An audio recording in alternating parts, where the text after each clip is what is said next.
The streets were quiet, too quiet.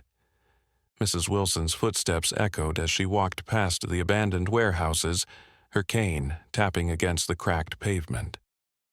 She wasn't supposed to be out this late, but something had pulled her here, a feeling she couldn't explain. Then she heard it, a sound so soft, so broken it made her freeze. Not a bark, not a growl, just a whimper, weak and desperate. Her heart hammered in her chest as she turned toward the alley. There, half hidden behind a pile of rotting boxes, lay a massive German Shepherd. His ribs showed through his matted fur, and a deep, angry wound stretched across his side. Blood stained the concrete beneath him. But it was his eyes that stopped her, wide, terrified, yet somehow still trusting as they locked onto hers. Mrs. Wilson didn't think. She dropped her cane and knelt beside him, ignoring the sharp pain in her knees. The dog flinched but didn't move away. His breath came in ragged gasps. "Easy now," she murmured, her voice shaking. "I've got you." With a grunt, she slid her arms under his body. He was heavier than she expected, but she gritted her teeth and lifted.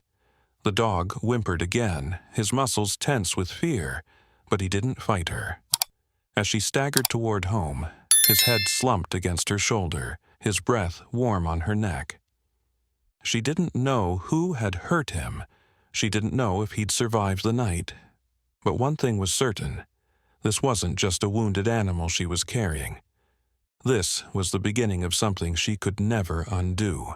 Mrs. Wilson's tiny house had never felt so small as when she pushed through the front door, the weight of the dog making her arms tremble. She kicked the door shut behind her and hurried to the old couch, carefully lowering the injured animal onto the cushions. His breathing was shallow, his body limp, but he was still alive. That was enough for now. She rushed to the bathroom, her hands shaking as she grabbed towels, antiseptic, anything she could find. When she returned, the dog's eyes were open, watching her every move. There was intelligence in that gaze, something deeper than just an animal's instinct. "Don't you dare die on me," she muttered, pressing a clean towel against his wound. The dog flinched but didn't growl, didn't snap. Just a low, pained whine escaped his throat as she worked. Blood soaked through the fabric quickly, too quickly. She needed help. Her phone was in her pocket, but who could she call? The vet was closed, and the emergency animal hospital was miles away. She didn't have a car. For a moment, panic clawed at her chest. What if she couldn't save him? Then the dog's paw twitched, brushing against her hand as if to say, "It's okay, try." That small touch steadied her. She dialed the only person she could think of, her neighbor, Jake, who worked at a farm and knew more about animals than anyone else in town. The phone rang once, twice. "Hello?" Jake's voice was groggy with sleep. "Mrs. Wilson, it's 3 in the... I need your help," she interrupted, her voice sharp with urgency. "There's a dog. He's hurt bad. I don't know what to do." A pause. Then, "I'll be there in 5. She hung up and turned back to the dog. His eyes were still on her, but his breathing had grown even weaker. She pressed her palm against his side, feeling the faint rise and fall. "Hold on," she whispered. "Just hold on." The clock on the wall ticked loudly in the silence, each second stretching too long. Then, knocking at the door. Jake burst in, his hair messy, his boots unlaced. He took one look at the dog and froze. "That's not just any dog," he said slowly. Mrs. Wilson frowned. "What do you mean?" Jake crouched beside the couch, examining the wound with careful fingers. "This is a trained dog. Military or police, maybe. Look at his tags, or where they used to be." He pointed to a patch of fur near the dog's collar, rubbed raw as if something had been ripped away. Mrs. Wilson's stomach dropped. Someone did this to him on purpose. Jake's jaw tightened. Either that or he escaped from something worse. The dog let out a weak growl at the word escaped, his ears twitching. Then, as if the effort was too much, his head slumped back down. Jake grabbed the towels and pressed harder against the wound. "We need to stop the bleeding now." Mrs. Wilson nodded, her hands steadying as she reached for more bandages. But her mind raced. If this dog wasn't just a stray, if someone had hurt him for a reason, what did that mean? Were they looking for him? Would they come here? The dog's eyes flickered open again, staring straight at her. And in that moment she swore he was trying to tell her something. The antiseptic stung the air as Jake worked quickly, his farmer's hands surprisingly gentle as he cleaned the deep gash along the dog's side. Mrs. Wilson watched, her knuckles white around the roll of bandages, as the dog trembled but remained still. Too still. "He's shockingly well-behaved for being in this much pain," Jake muttered, wiping blood from his hands onto his jeans. The dog's golden eyes followed every movement, intelligent and alert despite his weakened state. Mrs. Wilson reached out instinctively, her wrinkled fingers brushing the fur between his ears. A deep rumble started in the dog's chest. Not a growl, but something softer, almost like purring. "Would you listen to that?"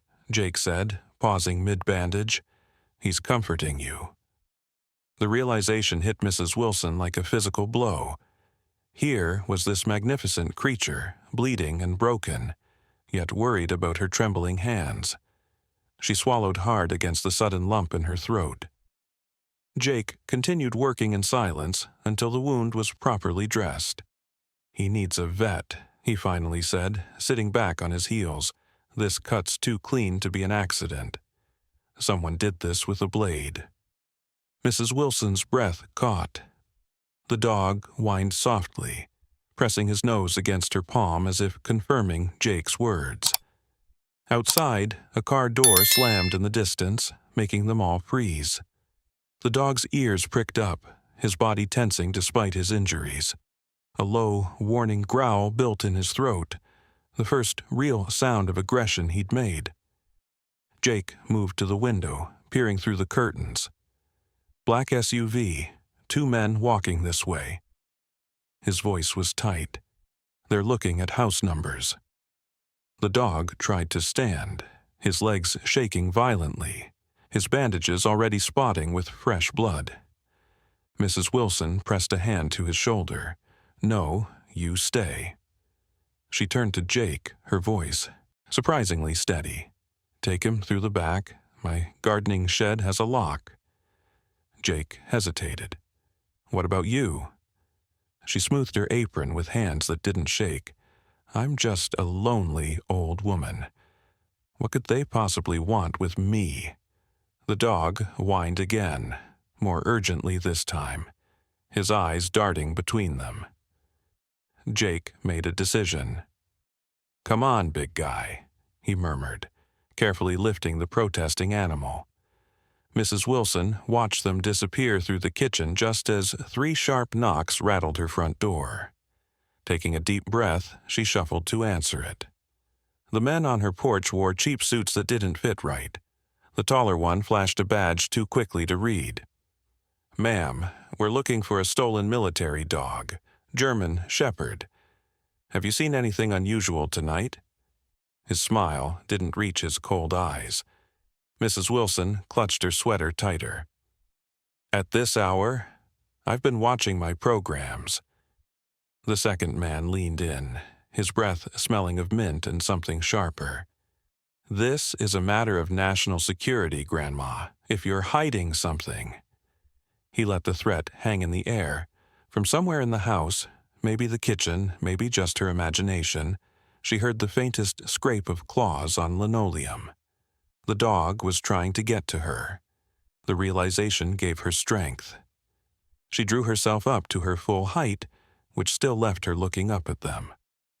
"Are you threatening me in my own home?"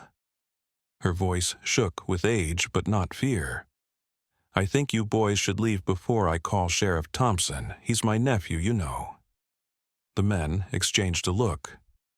The taller one opened his mouth to respond when a crash came from the backyard. The unmistakable sound of her rusty wheelbarrow tipping over. Both men stiffened. "What was that?"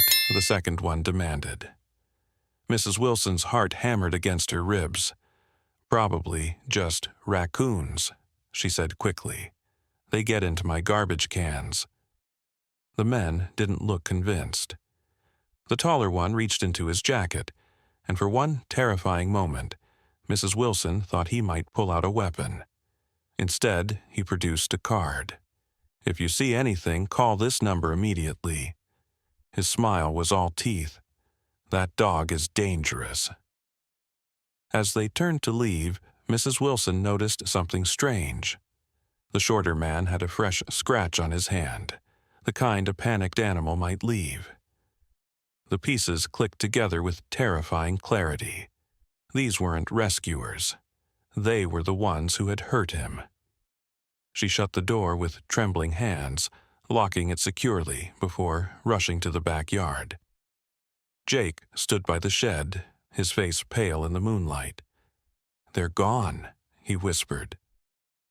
Mrs. Wilson nodded, her knees suddenly weak. The dog lay panting in the grass, having apparently dragged himself out of the shed when he heard the voices. His bandages were soaked through with blood again. "Stubborn creature," she scolded gently, kneeling beside him. The dog licked her hand once, before his head dropped to the ground, exhausted. Jake rubbed his face. "Military my ass. Those were hired muscle if I ever saw it." Mrs. Wilson stroked the dog's head, her mind racing. What had this animal been through? Why were dangerous men hunting him? And most importantly, how could she protect him when she could barely protect herself? The dog's breathing had evened out, his eyes drifting shut. Mrs. Wilson made a decision. "We need to get him somewhere safe." Jake nodded. "My cousin runs a shelter 2 towns over. No paperwork, no questions." He hesitated.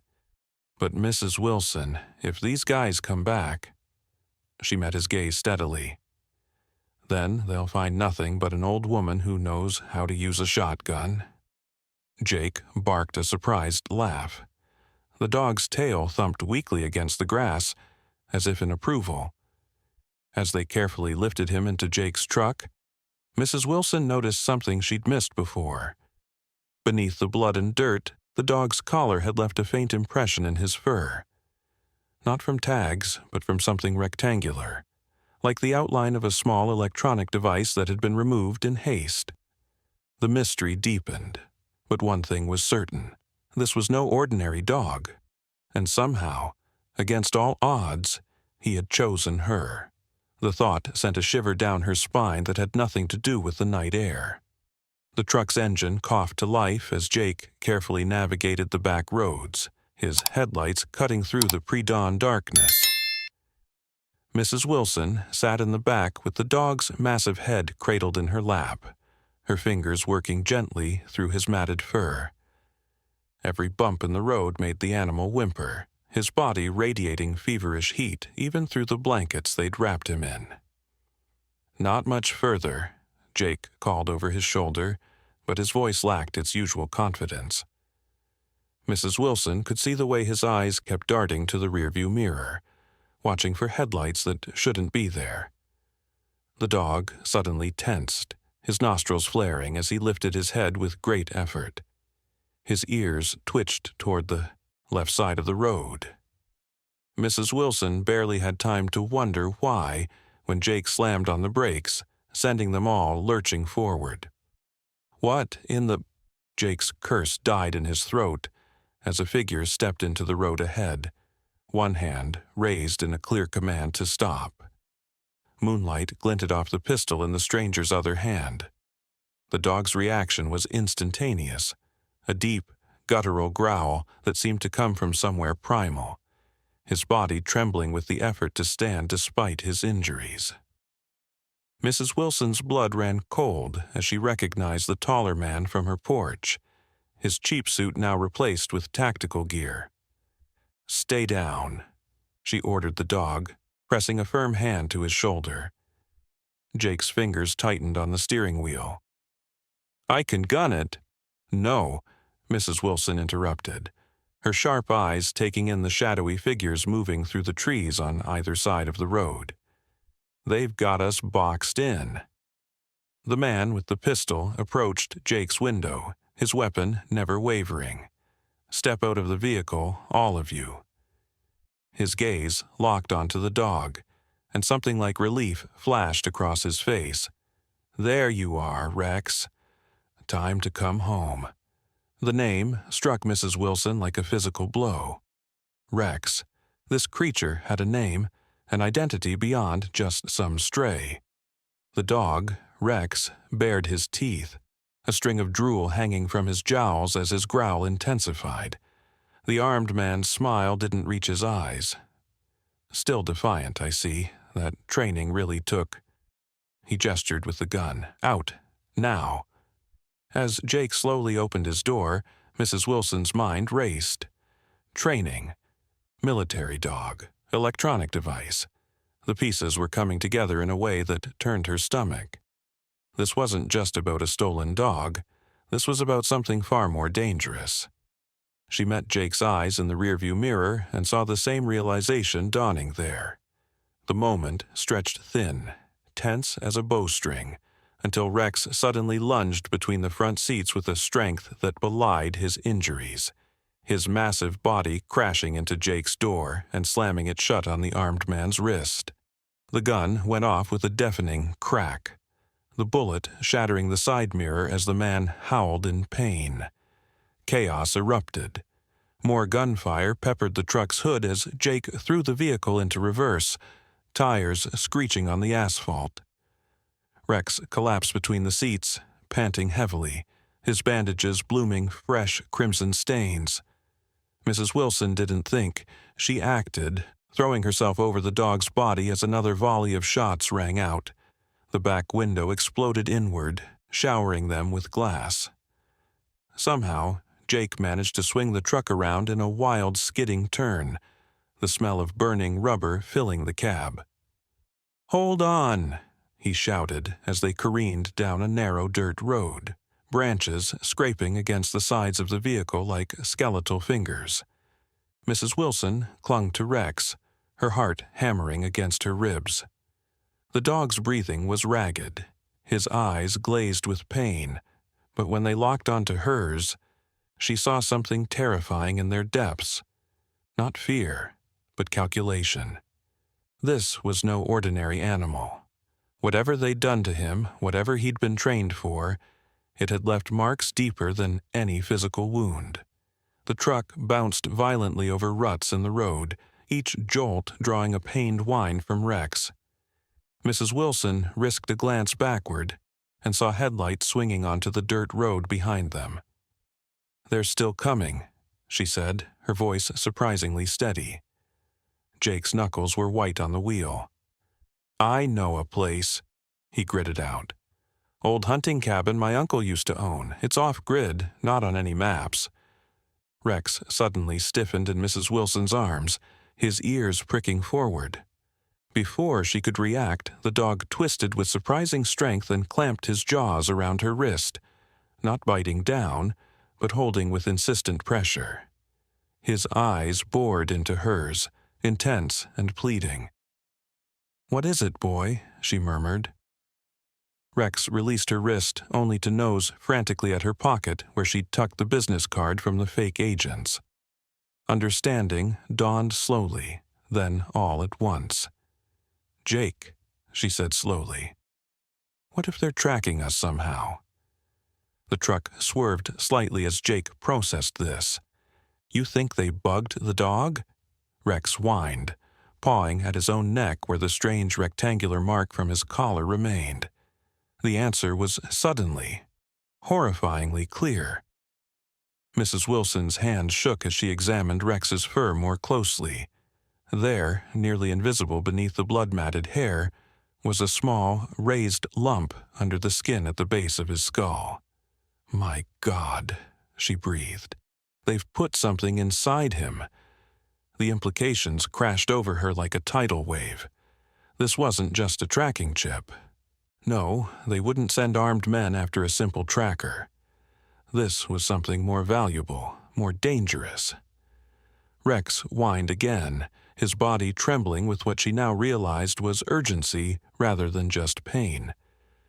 Jake took a sharp turn onto an even narrower path, the truck's suspension groaning in protest.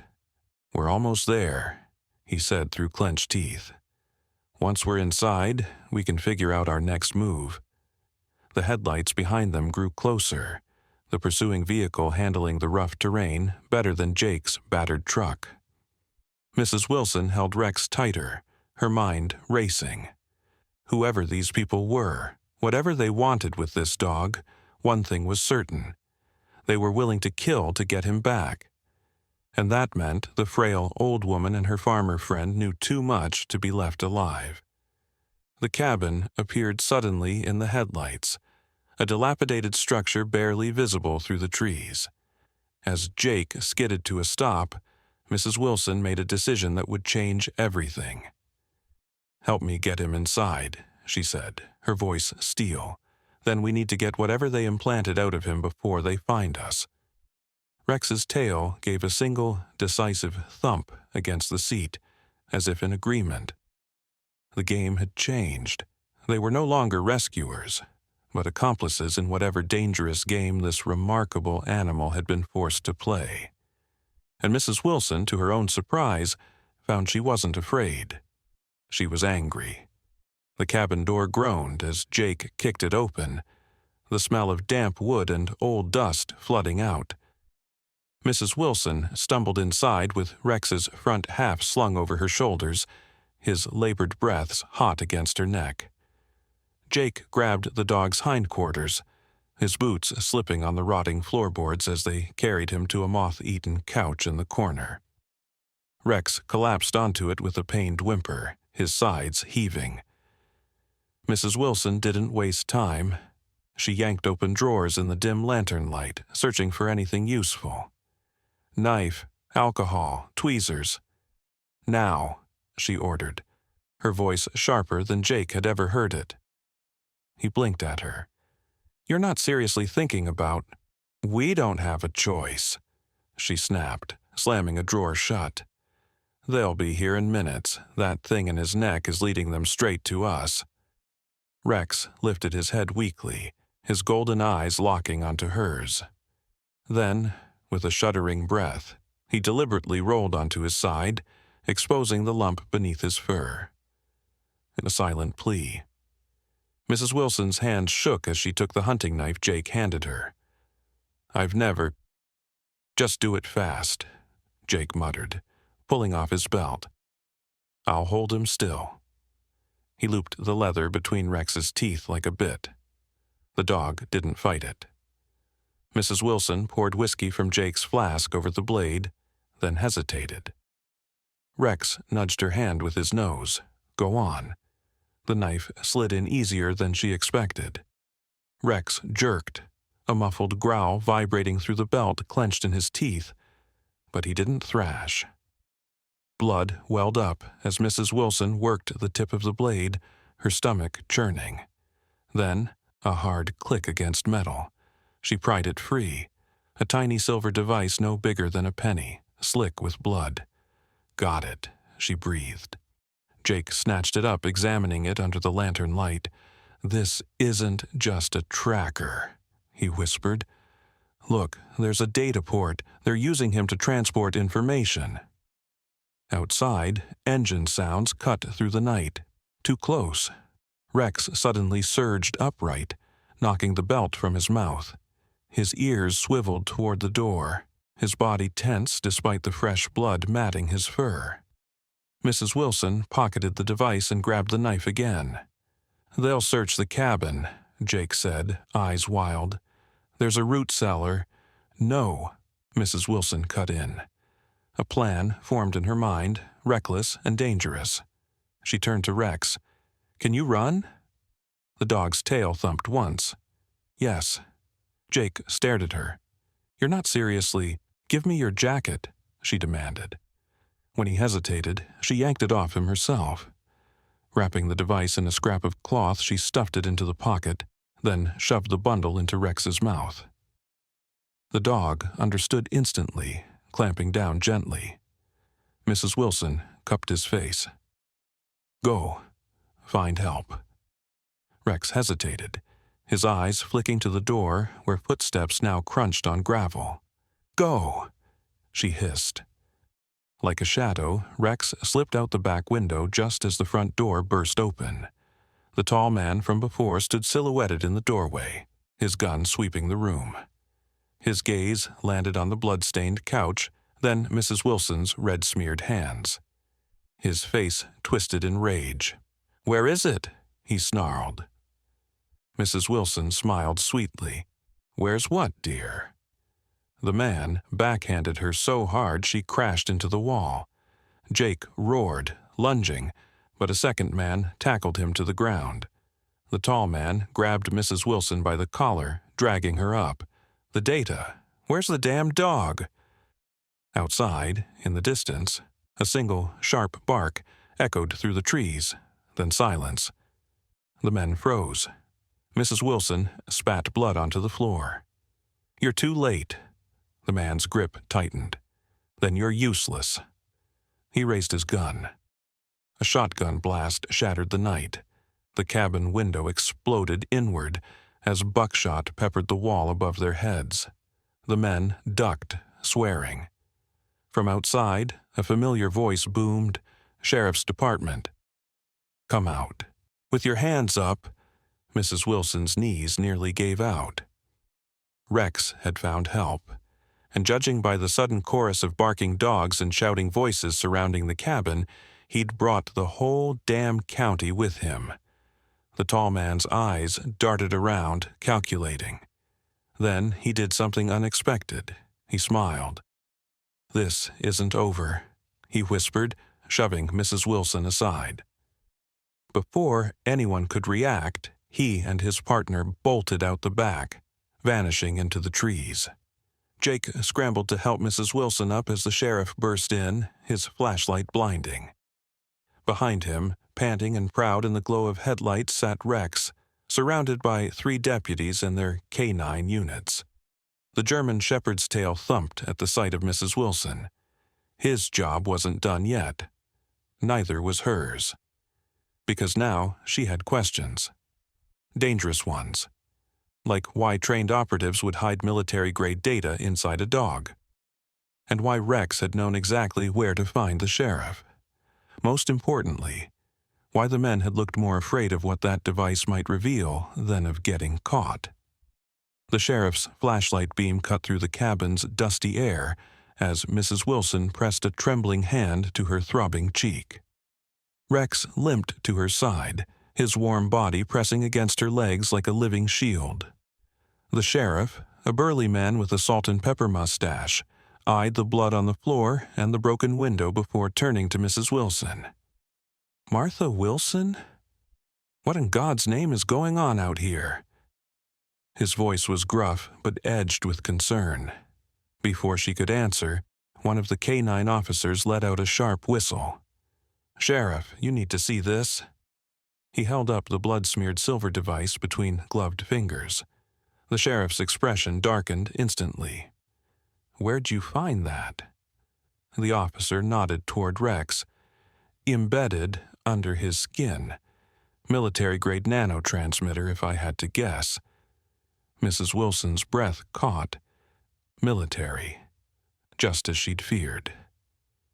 The sheriff took the device carefully, turning it over in the light.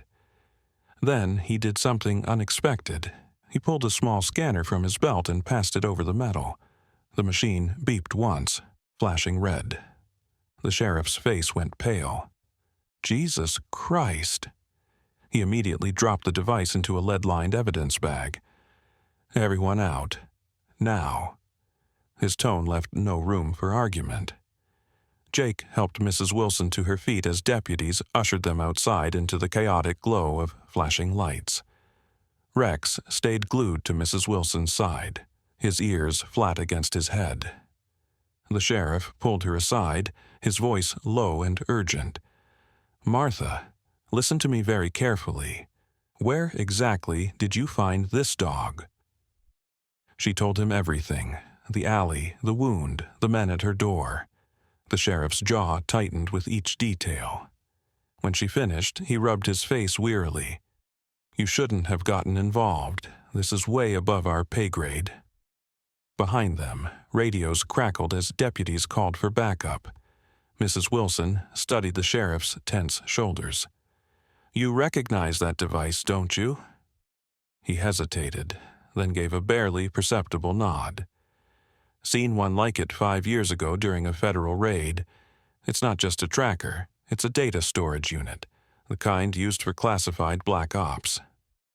He glanced at Rex, who watched them intently. And if it was in him, that means he's not just a military dog, he's a courier. A cold realization settled over Mrs. Wilson. That's why Rex had known where to find help. He'd been trained to identify law enforcement. But before she could ask more, a deputy came running. "Sheriff, we've got movement in the trees. Thermal shows at least 6 hostiles circling the perimeter." The sheriff cursed. "Get everyone back to the vehicles, now."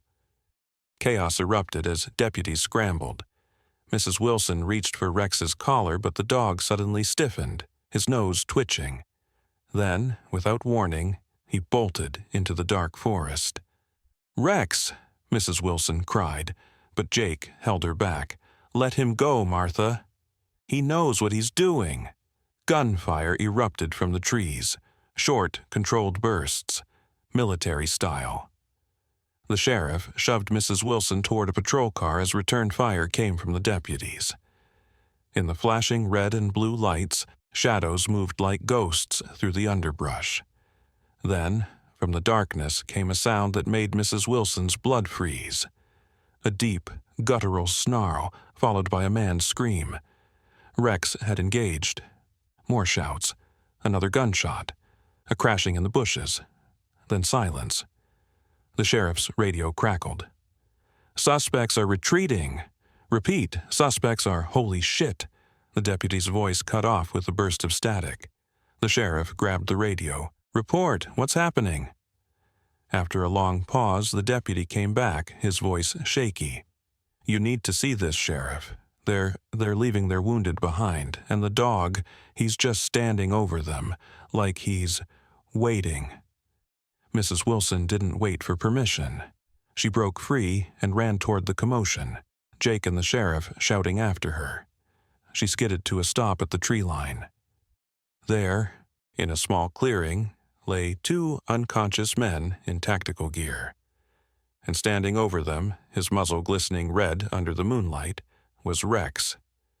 But it wasn't the blood that made Mrs. Wilson's breath catch. It was what the dog held delicately in his teeth. Another silver device identical to the first. Rex met her eyes, then deliberately spat the object onto the ground in front of her. The message was clear. The men hadn't just been after the data in him, they'd been carrying more. The sheriff arrived, panting. He took one look at the scene and paled. "This isn't a retrieval mission," he whispered. "It's a dead drop." Mrs. Wilson knelt beside Rex, her fingers brushing his torn ear. The pieces were coming together in a way that terrified her. Rex wasn't just transporting data, he was part of an exchange. And if that was true, then whoever was on the other end of this operation would still be waiting. Somewhere out there in the night, another player was moving into position, and they would want their dog back. Rex suddenly tensed, his head snapping toward the eastern tree line. A low growl rumbled in his chest. Mrs. Wilson followed his gaze. At first she saw nothing, then movement. A shadow detaching itself from the trees. A figure in black standing perfectly still, watching them, waiting. The sheriff reached for his gun, but Mrs. Wilson grabbed his arm. "Don't," she breathed. "Look." As they watched, the figure raised one hand in a deliberate gesture. 2 fingers extended, then curled inward in an unmistakable command. A command Rex recognized. The dog's entire body quivered, torn between obedience and his new loyalty. Mrs. Wilson's heart shattered as she realized the truth. This wasn't over. Rex had another master, and he'd just been called back to war. Rex's muscles locked like steel springs, his entire body trembling with conflicting instincts. The figure in the trees didn't move, didn't speak, just held that terrible hand signal in the air like a snake poised to strike. Mrs. Wilson found herself gripping the dog's fur without realizing it, her fingers tangled in his blood-matted coat. "Don't you dare," she whispered, more plea than command. The sheriff's hand hovered over his sidearm, but the shadowy figure made no aggressive moves. Instead, they tilted their heads slightly, as if studying the odd scene before them. An elderly woman, a battered German Shepherd, and a circle of armed deputies frozen in standoff. Then Rex did something extraordinary. He took one deliberate step forward, not toward the figure but sideways, placing his body squarely between Mrs. Wilson and the woods. His growl deepened into something primal, a sound that vibrated through the ground itself. The figure's hand dropped instantly. For 3 heartbeats, nothing moved. Then the forest seemed to exhale as the shadow melted backward into the trees, vanishing as completely as if they'd never been there at all. The tension snapped like a cut wire. Rex collapsed onto his belly, panting hard, his eyes never leaving the tree line. The sheriff finally released his gun grip, his breath coming in short bursts. What in the actual hell was that? Mrs. Wilson couldn't answer. Her attention was fixed on the second silver device lying in the dirt, the one Rex had taken from the attackers. It was slightly larger than the first, with a faint blue LED now blinking along one edge. As she watched, the light pulsed faster. Rex suddenly scrambled backward, nearly knocking her over as he shoved her away from the object with his whole body. The sheriff saw it too. "Everybody back!" he roared. They barely made it 20 yards before the device emitted a high-pitched whine, then detonated with a soundless flash of white light. Not an explosion, but an electromagnetic pulse that washed over them like a wave. Every flashlight, radio, and electronic device within 100 yards died instantly. The patrol car's emergency lights cut off mid-flash, plunging the forest into near-total darkness. Only the moon illuminated the deputies' stunned faces as they patted their useless equipment. Jake was the first to speak. That wasn't a bomb. That was a data wipe.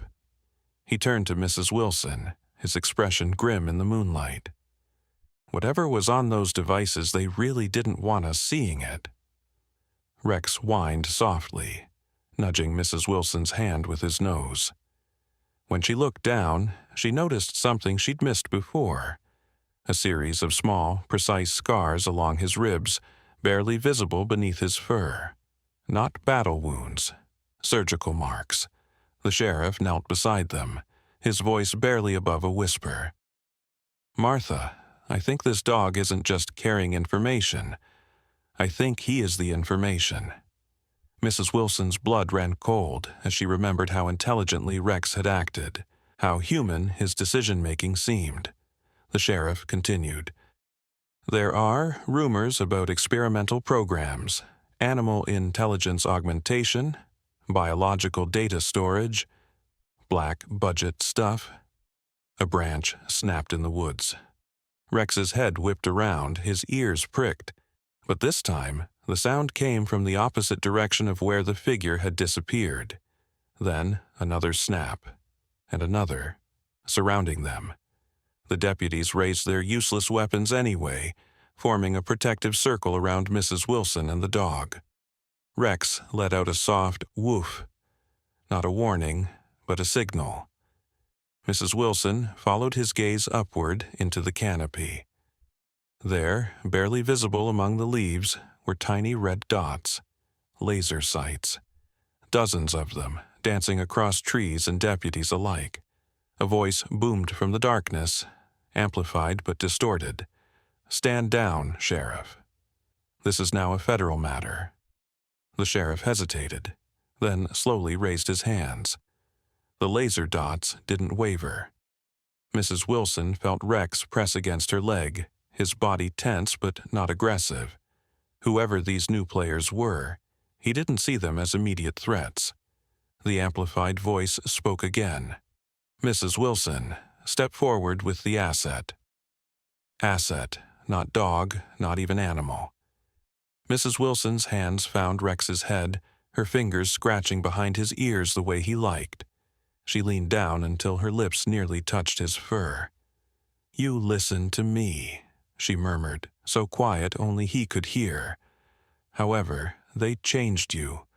Whatever they made you, you're still a good boy." Rex's tail gave one slow wag. Then, with heartbreaking gentleness, he licked her wrinkled hand once before stepping forward into the open, his posture straight and proud, every inch the military operative he'd been trained to be. The laser sights all converged on a single point, the scar at the base of Rex's skull. Mrs. Wilson's vision blurred with tears as she realized the truth. This wasn't a rescue mission. It was a recovery operation, and Rex had known all along how it would end. From the trees emerged a new group of figures clad in unmarked black fatigues. Their leader, a woman with silver-streaked hair, approached Rex and made that same two-fingered gesture. This time, the dog obeyed instantly, falling into step beside her like the soldier he was. The woman studied Mrs. Wilson for a long moment before speaking. "Your country thanks you for your service." Then they were gone, Rex disappearing into the night without a backward glance. The laser sights winked out. The forest fell silent. Mrs. Wilson stood frozen, her outstretched hand still warm from Rex's fur. The sheriff touched her shoulder gently. "Come on, Martha, let's get you home." But as they turned to leave, something glinted in the moonlight at Mrs. Wilson's feet, a single dog tag half buried in the dirt. She scooped it up before anyone could see. The stamped metal bore no name, just a string of numbers and letters, and one word, etched tiny along the edge: prototype. The game wasn't over, not by a long shot. The dog tag burned in Mrs. Wilson's pocket like a live coal as the sheriff's silent patrol car rolled back into town. Jake sat beside her, his big hands clenched into fists, while the sheriff muttered into a newly issued satellite phone, the only piece of electronics that had survived the EMP blast. "No, sir, we didn't get any identification on the retrieval team," he said, his voice tight with frustration. Mrs. Wilson stared out the window at the passing trees, her fingers tracing the raised letters on the hidden tag. Prototype. The word explained nothing and everything at once. Jake shifted, uncomfortably. "Martha, you okay?" She didn't answer immediately. Her mind was replaying every moment with Rex, the intelligence in his eyes, the way he seemed to understand human speech, those strange surgical scars. None of it made sense, and yet one terrible thought kept circling back. They had taken him away, but they hadn't fixed him. His wounds still bled, his pain still showed. Whatever he was, he'd still needed her. The sheriff ended his call with a sharp click. "Feds are taking over. We're ordered to forget everything." His eyes met Mrs. Wilson's in the rearview mirror. "That includes you, Martha." She held his gaze, her wrinkled face set in stubborn lines. The sheriff sighed. "I know that look. Don't do anything stupid." The car pulled up to her little house, now bathed in dawn's pale light. Mrs. Wilson stepped out onto the sidewalk, her whole body aching. The sheriff rolled down his window. "For what it's worth, that dog loved you, saw it plain as day." Then the car pulled away, leaving her standing there with the secret in her pocket and a hollow ache in her chest. Inside, her empty house felt colder than usual. Bloodstains still marked the couch where Rex had lain. Mrs. Wilson moved mechanically, brewing tea she wouldn't drink, straightening cushions that didn't need it. Then her fingers brushed against something hard beneath the couch cushions, Rex's makeshift chew toy, an old wooden spoon she'd given him. She lifted it carefully. The handle was covered in tiny, precise bite marks, not the random gnawing of a bored animal, but something almost methodical. Her breath caught. Turning the spoon in the light, she saw what she'd missed before. The tooth marks formed patterns. No, not just patterns. Numbers. Coordinates. Mrs. Wilson nearly dropped the spoon. Rex hadn't just been comforting himself, he'd been leaving a message. A message for her. The tea kettle whistled shrilly, startling her. As she moved to turn it off, her landline phone rang. An ancient rotary model immune to EMPs. She lifted the receiver cautiously. Hello? Static crackled for a long moment. Then a voice, distorted but familiar. Don't trust the tags. The line went dead. Mrs. Wilson's hands shook as she set down the receiver. That hadn't been a stranger's voice. That had been Jake. But Jake had just left with the sheriff. Unless... A floorboard creaked behind her. Mrs. Wilson whirled around, clutching the wooden spoon like a weapon. Her kitchen window, the one she always kept locked, stood slightly ajar, and on the sill, clear as day in the morning light, was a single muddy paw print. Rex had come home. But where was he now? And more importantly, who was really pulling the strings? The spoon's coordinates burned in her hand. She knew what she had to do. Somewhere out there, her dog was waiting. And this time, she wouldn't fail him. The coordinates led to an abandoned ranger station deep in the state park. A place Mrs. Wilson hadn't visited in 20 years. She parked her rusted pickup a mile away and hiked the rest, her aching joints protesting with every step. The wooden spoon weighed heavily in her coat pocket, its hidden message now memorized and then destroyed in her fireplace. Dawn had given way to an overcast afternoon, the kind of gray, muted light that made shadows stretch long and strange between the pines. Halfway up the overgrown trail, she found the first sign something was wrong. A military-grade boot print pressed deep into the mud, far too fresh to belong to any hiker. Mrs. Wilson froze, her breath fogging in the chill air. They were already here, whoever they were. The thought should have terrified her, but all she felt was a cold, quiet rage. Rex was out here somewhere, hurt and hunted, and she'd be damned if she'd let them take him again without a fight. She moved off the trail, using skills her late husband had taught her decades ago. How to step without cracking twigs, how to let the forest cover her movements. The old station came into view through the trees, its weathered wood blending into the landscape. And there, tied to the porch railing with a length of frayed rope, sat Rex. Mrs. Wilson's heart lurched. He looked worse than before, his fur matted with fresh blood, one ear torn nearly in half, his ribs visible beneath his coat. But his head was up, his nostrils flaring as he caught her scent. His tail gave one weak thump against the wooden planks. She took an involuntary step forward, then froze as a man's voice carried from inside the station. Extraction in 20, the old lady won't be a problem. A second voice responded, too low to make out. Mrs. Wilson's fingers tightened around the small pistol she'd brought.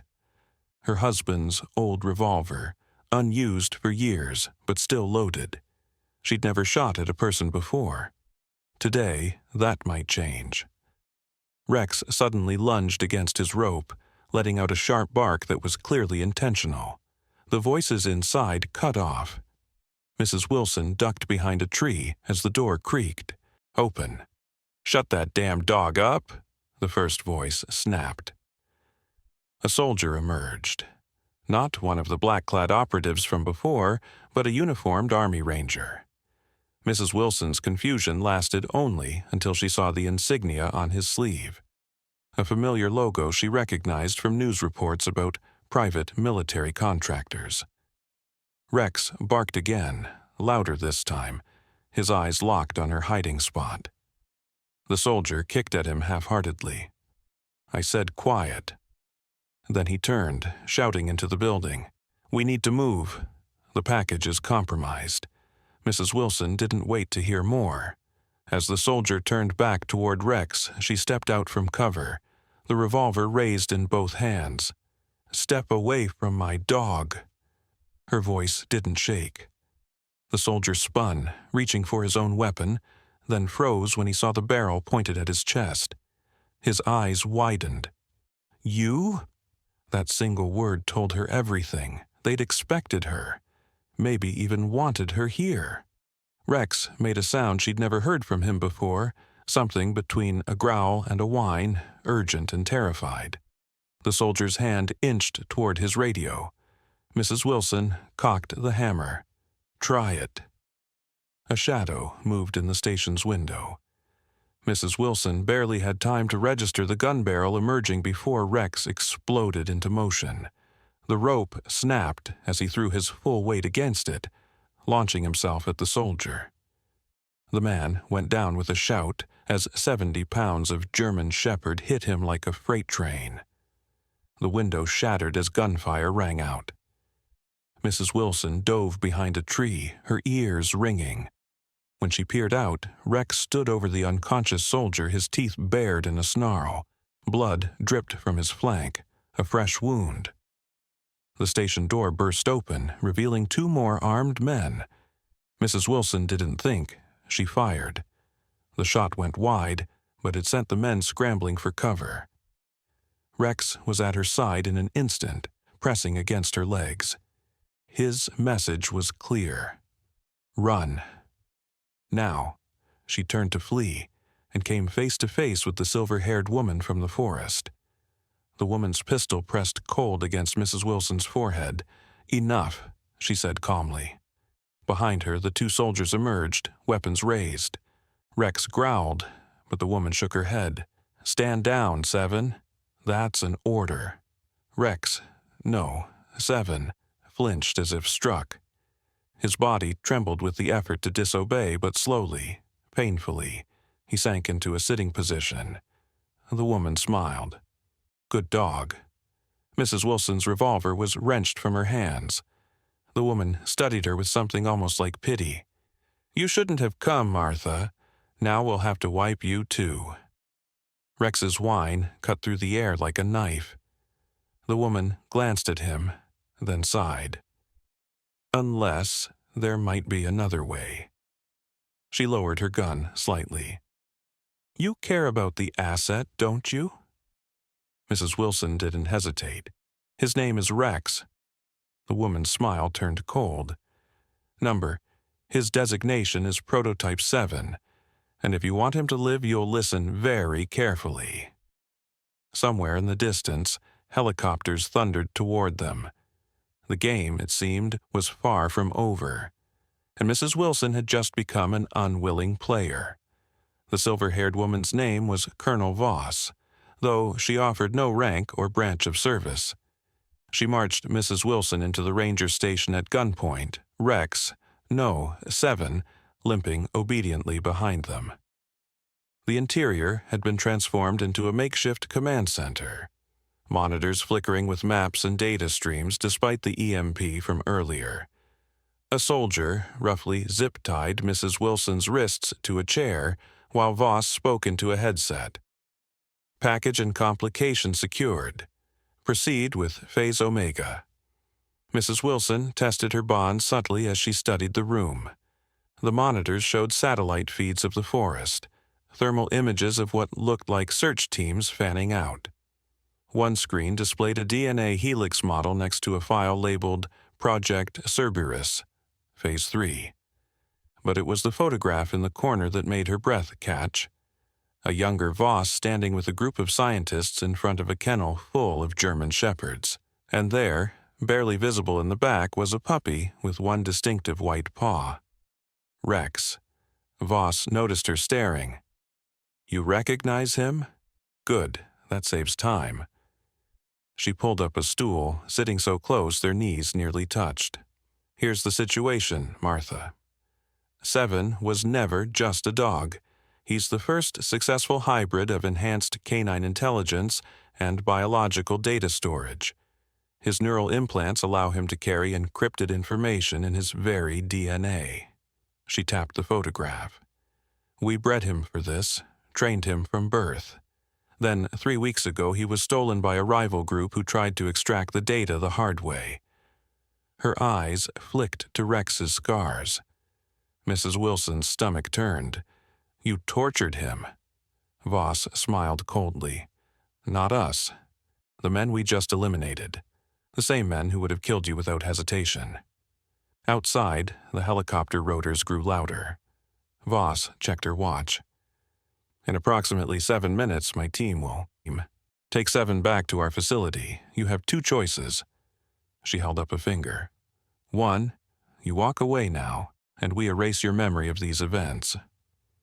A second finger joined the first. "Or 2, you come with us as 7's handler. He's imprinted on you, which makes you useful." Rex whined, pressing his nose against Mrs. Wilson's knee. She understood instantly. This was why he'd led her here. Not just for rescue, but for a reason far more dangerous. Voss wasn't offering a choice. She was recruiting. The colonel leaned closer. "There's something you should know. The data 7 carries? It's names.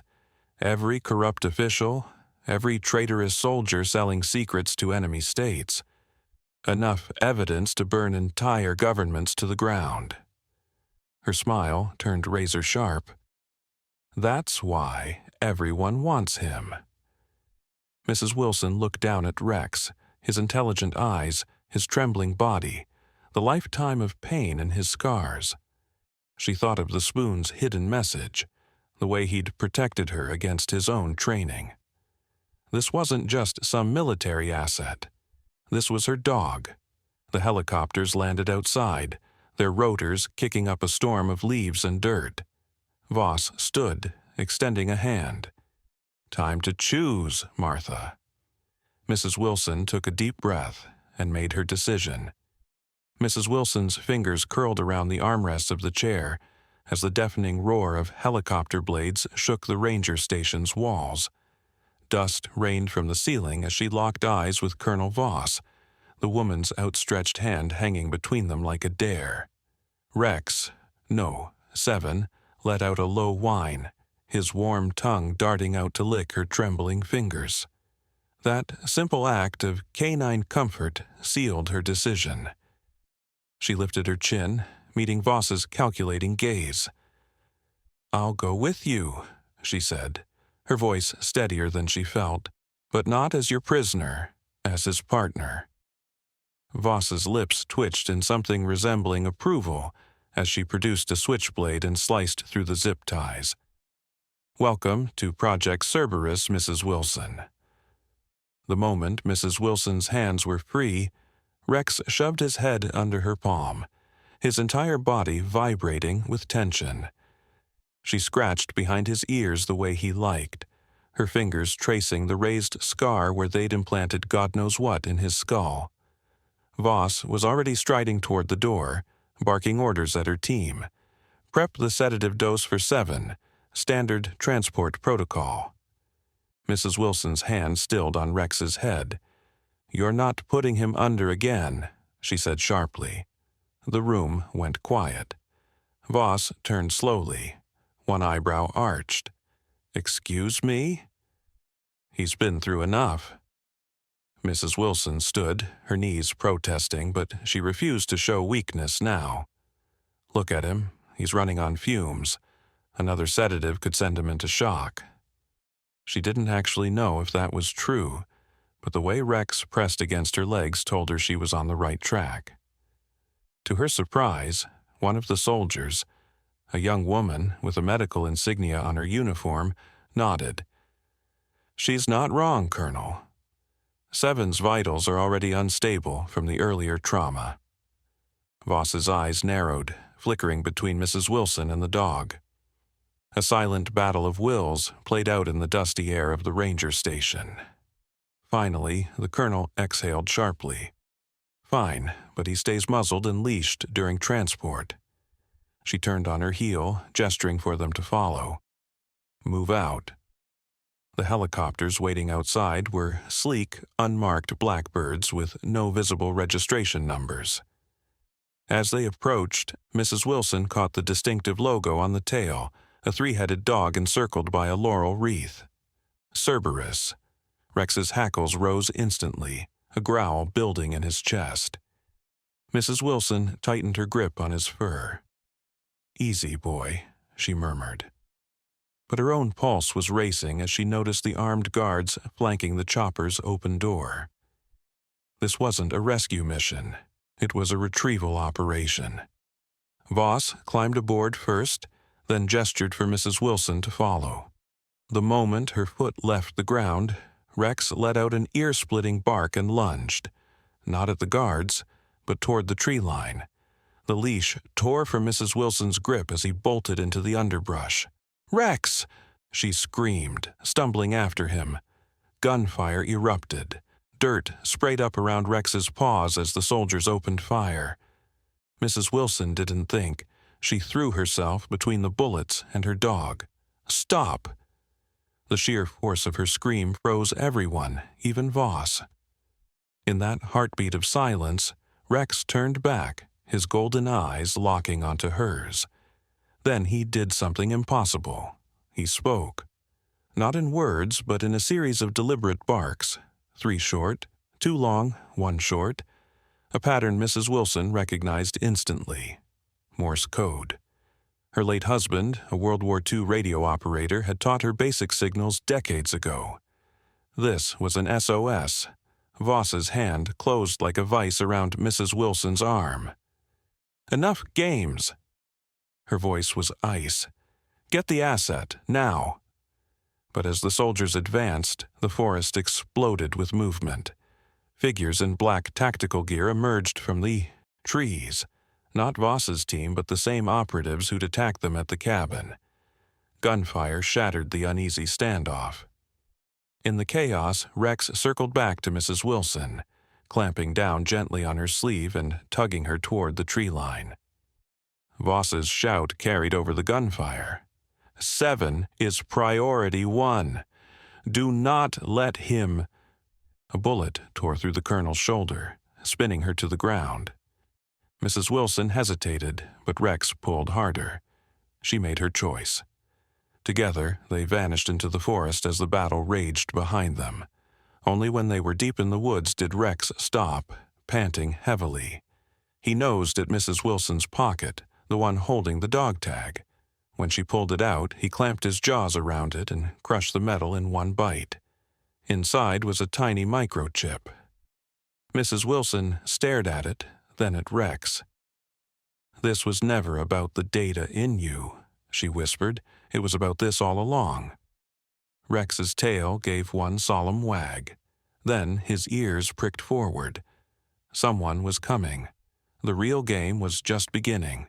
The microchip glinted in the dim forest light, smaller than a grain of rice, yet powerful enough to make powerful men hunt a dog across state lines. Mrs. Wilson's fingers trembled as she held it. The distant gunfire a grim reminder that both sides would kill for this tiny piece of technology. Rex leaned heavily against her legs, his breathing labored, the adrenaline fading to reveal the true extent of his injuries. Blood matted his fur, his paws were torn from running, but his eyes remained sharp, intelligent, waiting. A branch snapped nearby. Mrs. Wilson tensed, instinctively curling her hand around the chip as a figure emerged from the shadows. Jake, his face streaked with dirt and sweat, a hunting rifle slung across his back. Martha, he breathed, relief washing over his features. Thank God I found you first. He reached for her, but Rex stepped between them, his lips peeling back in a silent snarl. Jake froze. What's wrong with him?